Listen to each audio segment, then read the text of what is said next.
Ветхий и Новый Завет на родном языке теперь стали доступны и для массовой аудитории. Епископ Владикавказский и Аланский Герасим в торжественной обстановке в архиерейской резиденции вручил руководителям филиалов библиотечной сети республики издание Библии на остинском. Передача Библии храмом культуры и просвещения в этом здании архиерейском продолжает труды владыки Иосифа. Потому что, как вам хорошо известно, владыка Иосиф и его соработники, сотрудники сделали очень много для перевода священных текстов на осетинский язык. Он трудился над переводами богослужения, он создал буквально один из первых словарей осетинского языка. И вот сегодня мы, как его наследники и продолжатели, имеем счастье видеть перед нами, лежащую здесь на столе, перед каждым из вас, Библию на осетинском языке. Событие это, без всякого преувеличения, эпохальное, потому что полной Библии Осетия не видела, наверное, со времен апостолов. То есть осуществлялись переводы. К сожалению, мы имеем сейчас только отдельные маргиналии, написанные на полях священных текстов на греческом языке, написанные греческой азбукой на осетинском, на аланском наречии. Вот. И я надеюсь, что когда-то мы в архивах, может быть, где-то найдем тексты, которые были написаны нашими предшественниками в средние века, но я думаю, что все равно полной Библии не было. Издание Библии на остинском языке – это одно из ключевых событий празднования тысячестолетия крещения Алании. Благая весть должна распространяться на понятном и родном народу языке. Это подтвердил и присутствующий на мероприятии министр культуры республики Эдуард Галазов.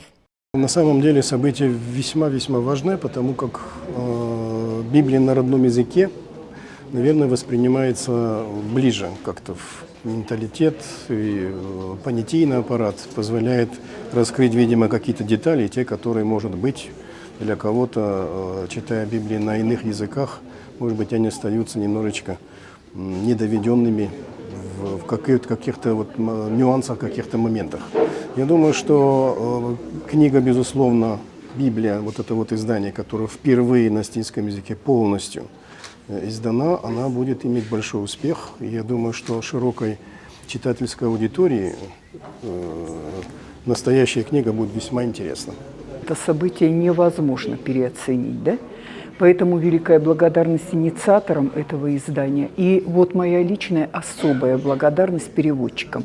Потому что я профессионально связана с этим процессом, и я знаю, что такое перевод. Да? Даже просто переводить прозу, поэзию – это великий труд. А переводить Библию – это надо эту ответственность несколько раз приумножить. Не говоря о том, что это чисто профессионально сделать очень и очень сложно. Мне хотелось бы вспомнить стихотворение Брюсова, которого я очень люблю, классика нашей русской поэзии. У него есть стихотворение, оно длинное, оно удивительно глубокое, как сама личность Брюсова. И оно называется, так и называется «Библия». «О, книга книг, кто не изведал своей изменчивой судьбе, то, как целишь ты те, кто предал свой утомленный дух тебе». Мне кажется, лучше не скажешь. И уже из этих 4 строк понятна важность, значимость сегодняшнего события.